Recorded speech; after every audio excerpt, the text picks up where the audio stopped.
delicious and nutritious. तथा उसके दिमाग में कोई उलझन है जिसे वह सुलझाने की कोशिश कर रहा था। सड़क पर आगे बढ़ते ही उसके सामने चीकू खरगोश भागा। बबलू का पैर उसके ऊपर पड़ने ही वाला था कि चीकू जोर से चिल्लाया।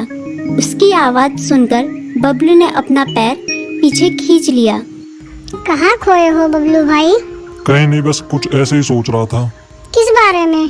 तुम जानकर क्या करोगे? शायद मैं तुम्हारी कुछ मदद कर सकूं। तुम तो जानते हो आजकल वन में कितनी चोरियां हो रही हैं, पर चोर का कोई अता पता ही नहीं है। इस बात को लेकर वन के सारे प्राणी चिंतित थे।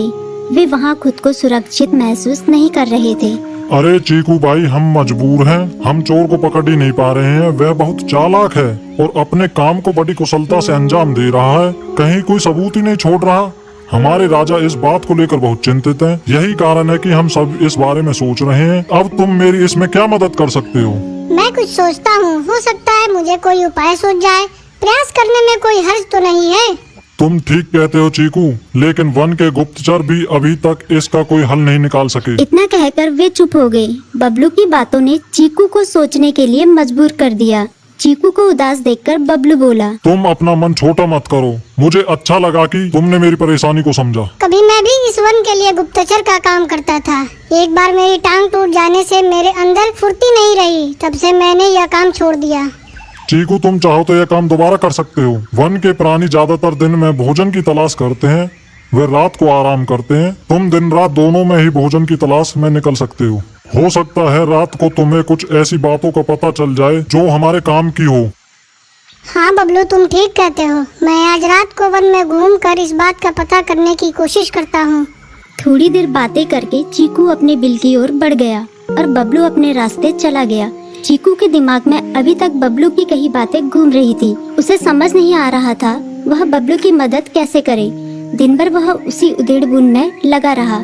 शाम होते ही चीकू कुछ सोचने लगा और वह चुपचाप बिल से बाहर निकल आया। चीकू की पत्नी ने देखा तो बोली, इस समय कहाँ जा रहे हो? बाहर खतरा है। खतरा तो सुबह भी रहता है, लेकिन खतरों से डर कर हम भूखे तो नहीं मर सकते। मैं बाहर घूम कर आता हूँ। इतना कहकर चीकू रात को बिल से बाहर निकल आया। कुछ दूर जाकर उसकी नजर बंकू उल्लू पर पड़ी, जो कुछ ही दूरी पर था।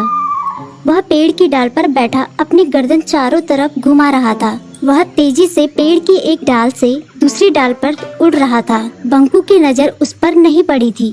कुछ सोचकर चीकू पेड़ के पीछे से बाहर निकलकर थोड़ी खुली जगह पर आ गया और वहां से बंकू उल्लू को देखने लगा। बंकू ने चीकू को अंधेरे में भी देख लिया, पर उसने उसमें कोई उत्सुकता नहीं दिखाई और अपनी गर्दन चारों ओर घुमाता रहा। चीकू बड़ी देर तक बंकू की हरकतों पर नजर रखे रहा।